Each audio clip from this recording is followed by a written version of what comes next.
Good morning, Joe Winberg,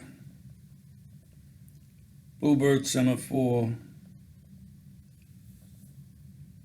We're going to do a book talk this morning. And the book I'm going to talk about is about our third president, the third president of the United States, who would be none other than Thomas Jefferson, who served 2 consecutive terms. And I don't even know where I came across this book, but the title of the book is Thomas Jefferson, The Art of Power. It's by an historian who seems to also have the label presidential historian. And that fellow's name is John, Jon, Meacham, Meacham, I think. And, I saw this book laying around in my house. I really didn't recollect where I got it. My wife may have got it and put it in front of me. I don't know. But if memory serves me, I've never been a fan of Thomas Jefferson. And I really don't know why, but maybe whatever readings I did that mentioned him, it may have put him in a bad light as far as the Native Americans and his bullying stance against these folks. I know by the time he was president, I think it was in his second term, I guess around the time he made the Louisiana Purchase, he decided that these people were not capable of living up to his standards. And so he stated it. He said it was going to be his policy, those who wouldn't conform and become like the white man, he was going to push them to the other side of the Mississippi. Now, quite frankly, I don't know what he was thinking, because it seems that he had already made the Louisiana Purchase. And a good deal of that was on the other side of the Mississippi. So I don't know what he was thinking. He was going to get rid of them, and he was just going to put them further out west. Now, like I said, I don't think I've ever become a big fan of Thomas Jefferson. And reading the book, I'm still not a big fan of his. That's just not going to happen. Maybe it was his ability to be two-faced. Because, as you know, he was supposed to be a big proponent of democracy. And yet he had his slaves. He had a concubine who was a slave girl. That would have been Sally Hemings. And he started making her his go-to concubine when she was 14.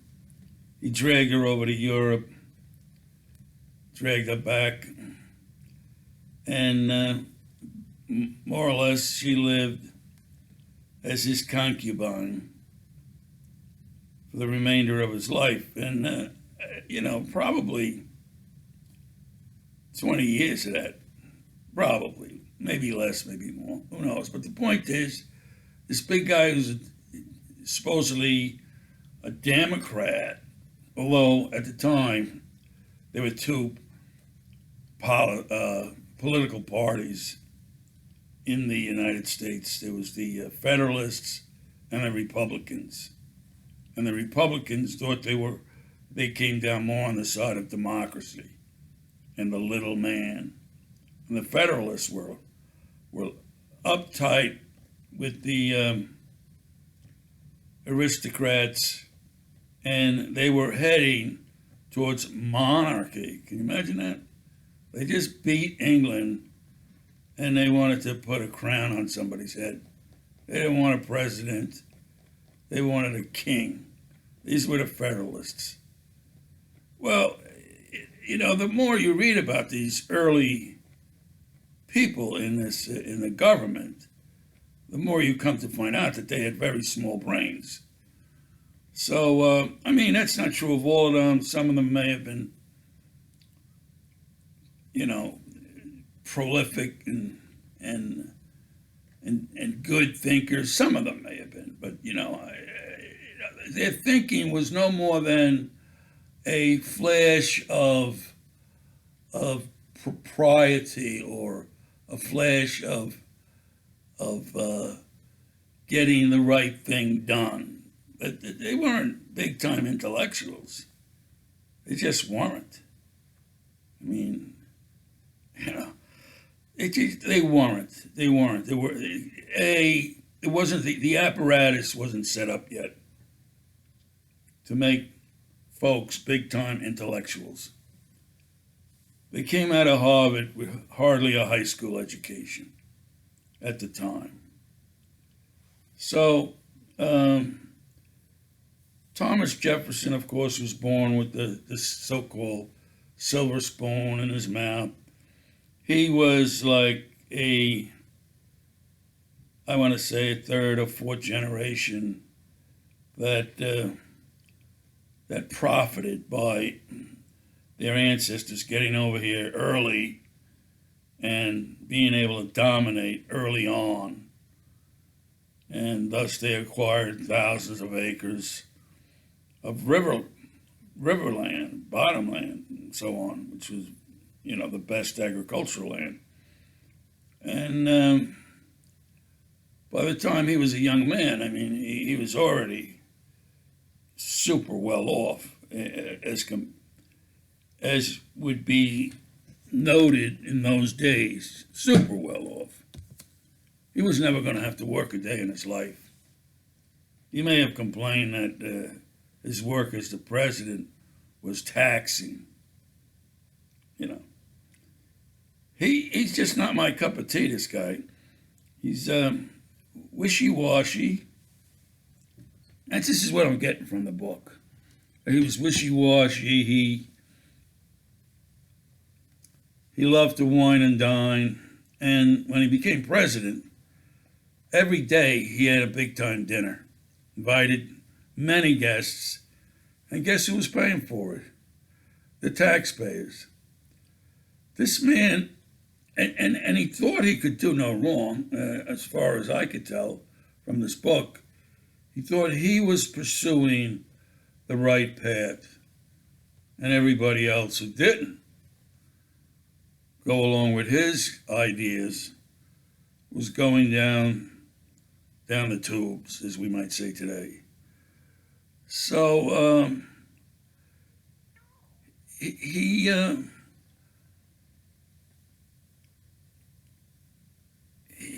built Monticello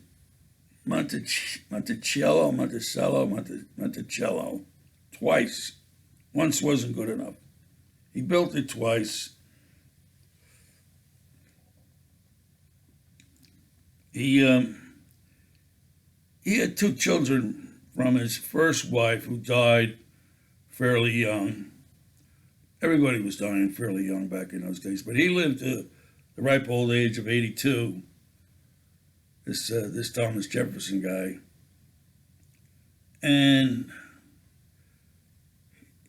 over and over and over in his career, he would say one thing. He would say that his policies, his way of thinking, his political philosophies, and so on and so forth, was such and such, and then he would go out and do the opposite. So in other words, we had a person who would say one thing and do another. A good example is the Louisiana Purchase.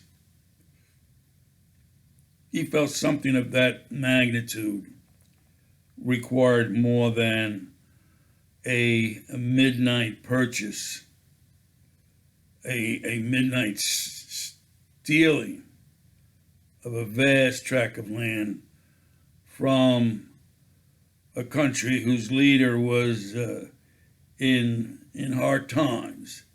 And this would have been Napoleon, who was looking down the mouth of yet another war with Britain, and he was going to need funding for that. So he let that vast tract that we now call the Louisiana Purchase, he let it go for $15 million. And much of the other world went crazy. They thought it was insane what Napoleon did. And yes, it was insane. But what did Thomas Jefferson do? He stole it right out from under him. The man of principle. You know, he originally was thinking, well, this ought to be debated in Congress. But when push came to shove, there was no debating. He just did it. He sent his man over there with a blank check and bought the place. And that was before Lewis and Clark did their exploration. He sent them out quickly after, because this is Thomas sent them out, because he felt pretty sure he was going to get hammered by the Congress for buying this thing, Louisiana Purchase, for buying it more or less sight unseen, and he wouldn't have been able to answer a single question about the place the Congress might have put up to him. So he sent Lewis and Clark out to do what they did, which was a vast survey that we all know about. It's one of the few pieces of history that we all get in the primary grades. And so there are numerous examples of Thomas Jefferson saying one thing and then doing another. I'm telling you, he was a wishy-washy guy. Very wishy-washy. And he thought that his method of living was honorable, and the word I'm trying to come up with is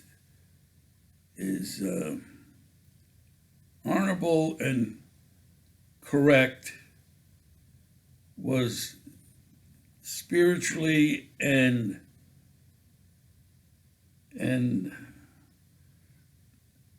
otherwise correct. He didn't think that God, and in his mind, if there was a God, would be against the many things he did.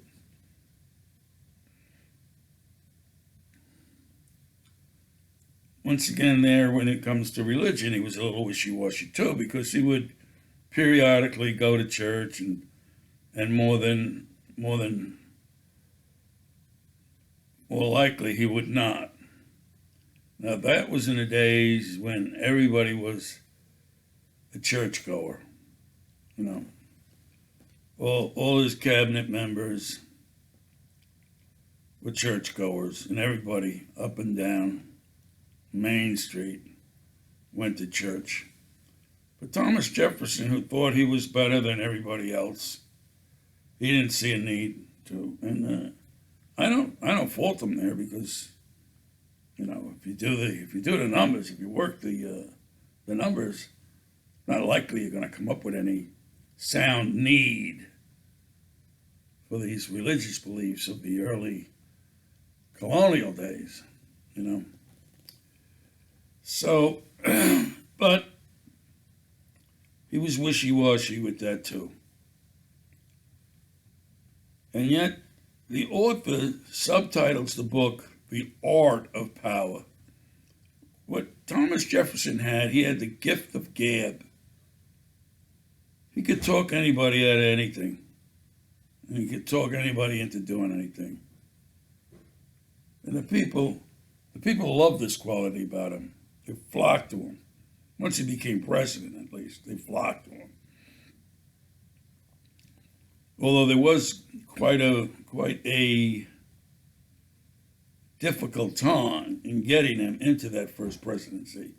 Because back in the day, when they voted for president, they were really voting for one position. And that position was the joint position of president and vice president.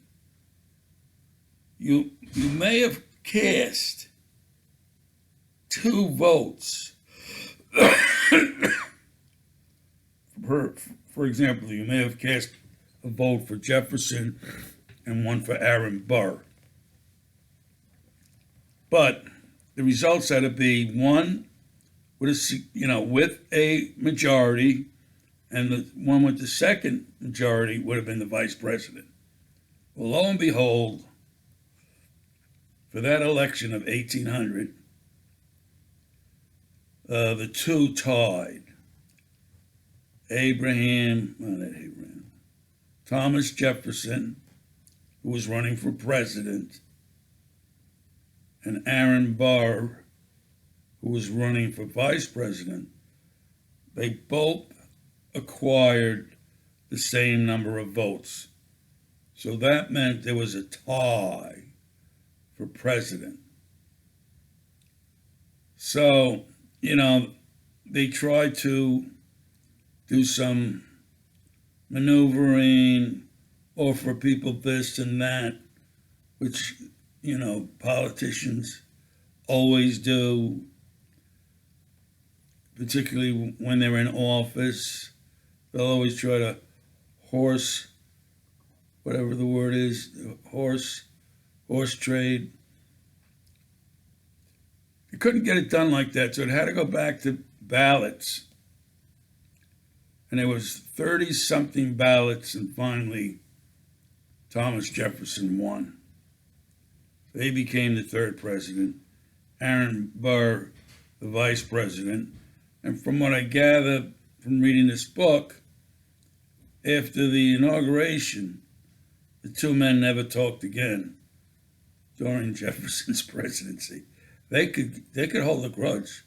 Those folks were great at holding grudges, and they were great for doing what seemed in their best interest.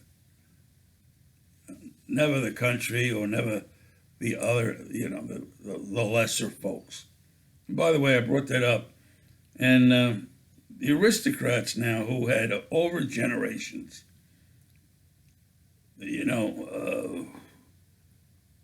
decreased the circles and the pools numerically of those who were aristocrats, and they were juxtaposed or weighted against the lesser types. And as the country went on in age, that differentiation between classes became greater and greater and greater. It got to the point where the small grouping of aristocrats looked down on everybody else as the dredges of society. The dredges. And this book points it out, many of those aristocrats would state that it was those lesser types, the lower classes, it was their own fault that they didn't have 1,000-acre estates. It was their own fault that they came to this land 200 years too late to become an aristocrat. It's their own fault. If you read the book, you constantly are putting the book down and saying, these people, they can't believe in who they are. They can't. They can't because, first of all, they're all over the map with their beliefs, and they're constantly saying one thing and doing the other. They just, when Democrats were for the people, they were for themselves. That's who they were for. And that big debate between the Federalists and the Republicans, who were supposedly democratic in nature, that big debate was done in a mean and a spirit of animosity between the groups. They got to the point where they hated each other. Now, that hate was not well thought out. People back then would hate because they were on the other side of the fence, period. They didn't know what was on this side and the other side. You were a Federalist, and I'm a Republican, a Democrat. I hate you, and vice versa. So there wasn't really a deep, abiding hatred in these folks. It's just that, say in a little conversation, somebody would say, "Oh, John Pepper, yeah, he's a Federalist," and they had been talking to Republicans, and so those people, the Republicans, would say, "Well, I hate him," and they wouldn't even know who the guy they're talking about, but because of the label, they hated him, and this went on for decades and decades and decades, and as far as I could tell, it was still going on in the early part of the 20th century with our politicians, and quite frankly, it's got to be still going on today in the halls of Washington. It's in their nature, It's in their nature. Plus, when you get the power, what are you going to do? You're going to hate. I hate everybody, So, this was the life of Thomas Jefferson, brought up in wealth and affluence, given high honors well before he actually did anything. And I still come away with it, not that he really did anything. The Louisiana Purchase was thrown in his lap. And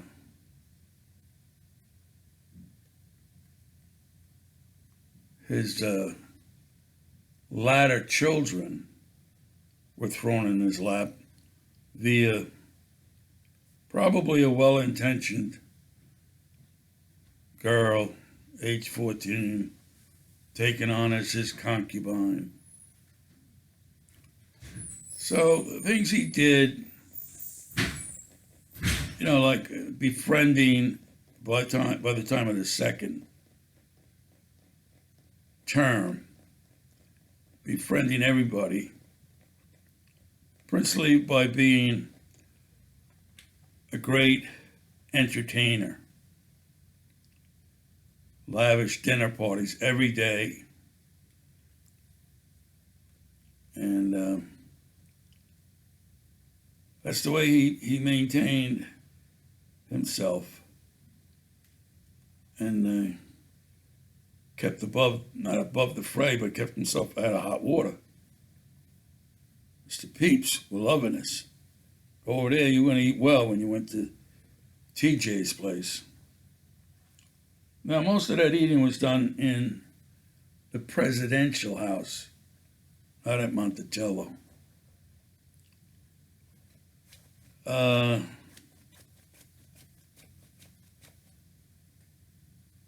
He's on record as saying he hated those who were destroying the forests, because in his time, but even the land around the president's house, the presidential house, was forested, having old growth trees. So he would say, I hate these people who are cutting down the trees, but I can't do anything about it. Because for the most part, these are poor people or they're ignorant. And I can't do anything about it. I support democracy, and these offspring of democracy need those trees to warm their houses, to build their houses, to make rocking chairs, and so on.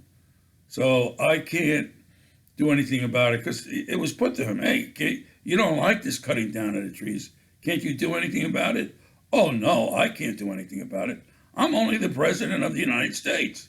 I can buy, 50 million acres of land for 3 cents an acre.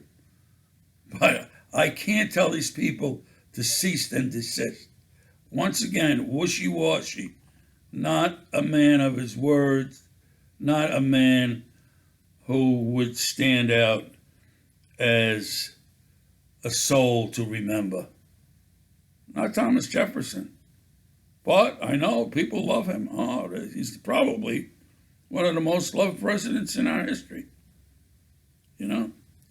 And when you read into it, you gotta wonder why Washington was so loved. And of course, John Adams, he basically had nothing going for him. Quickly in office, he became a federalist, jabbering about how he wanted a king. They couldn't wait to put the crown on somebody's head. It's just these people are just so bad to rise up as models for a country, and in this case, sorry to say, it's our country that they're supposed to be models for. As I think back over the long history of this country, there's nobody that stands out that could be and should be a model for executive authority. I don't see any. I don't see it in either of the Roosevelts, any of the Kennedys, Nixon, Jackson. There's just nobody that I would say, here's the man. We can gather around this and we can say, this is what we're going to be like. There's none. There's none. And so far, there's none today, which is 2024. And I don't see any great hope for the future. It looks like there's going to be none going forward. It's too bad, but what are you going to do? Because power isn't given to the right people. Power is given to the ones that love authority, that love to have their boot on somebody's neck, somebody's throat, and who, in their heart of hearts, either singularly or gathered as a horde, think the lesser classes are to be despised. So try to find any way to maneuver in that milieu. I don't think you can. And although, like I said, I'm not a big pal of Thomas Jefferson, I would recommend reading the book by John Meacham, primarily because you get a good slice of American history. Very little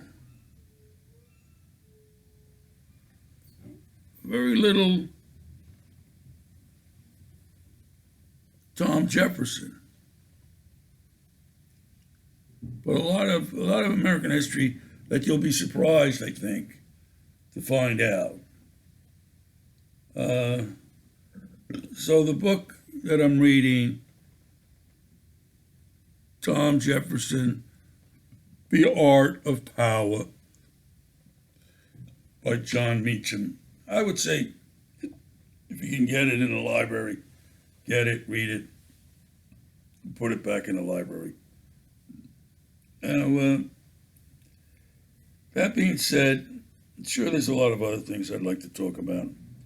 I was really surprised when I found out about the cutting down of trees in a very large way during Jefferson, and it was going on all the time before that.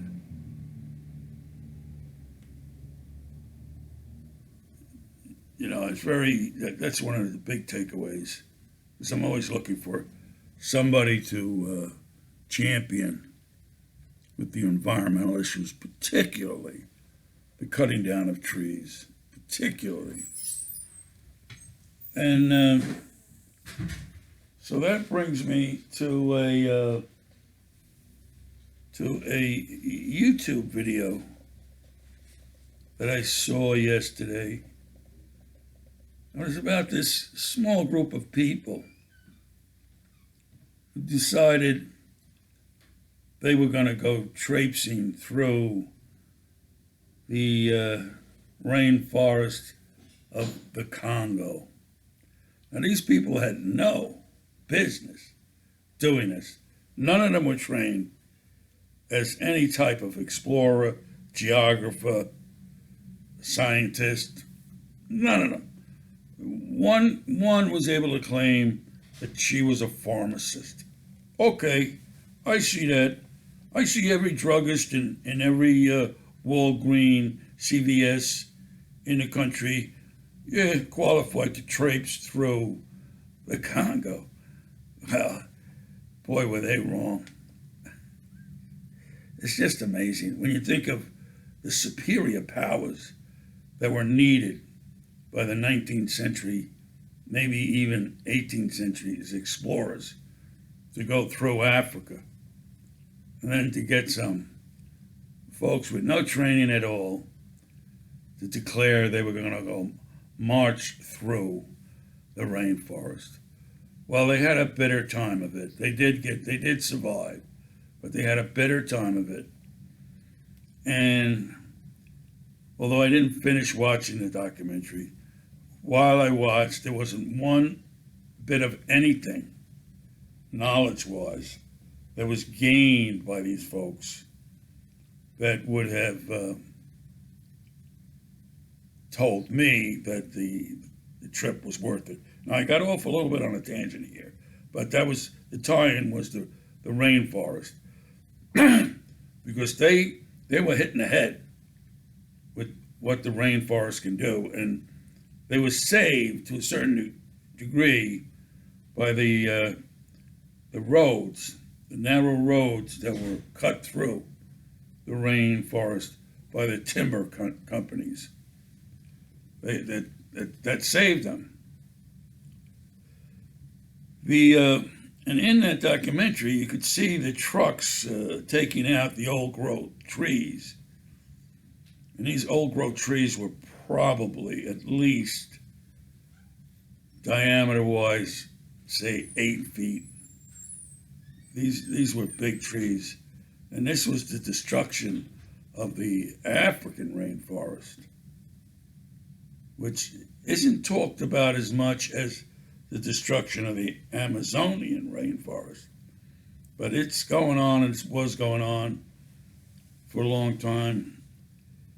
And the rainforests that are being destroyed, in case you don't know, are the rainforest of Borneo, Malay, the rainforest of Indonesia, the Amazon, the Congo,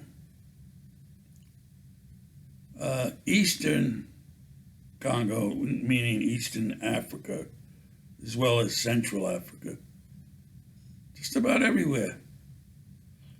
And all the while, the nincompoops in the UN are sitting around in their conferences talking about saving the rainforest. Well, we used to have a saying when I was growing up. The old folks would say it all the time. Talk is cheap, and that's what the UN does. They talk cheap talk. So you're going to have to just realize that one day you're going to wake up and the planet will no longer be capable of supporting biological life as we know it. Far off the track of, what is his name? Thomas Jefferson. Way off. But like I said, he would be one who would say one thing and do another. He would bemoan the loss of trees. But even as President of the United States, he could do nothing to stop it because why? Bottom line, it politically was out of his reach. So, life goes on. I'm going to draw this to a close, this book talk, and I'll be back in touch someday, not too long, I hope. I'm not getting anywhere with the piano stuff because I play it, I record it, I listen to it, and then I don't like it. So I'm at a point where if I don't like what it sounds like, I'm not putting it up there. And that's it. That's all I can say. So I'm going bye-bye now. Enjoy the rest of the day.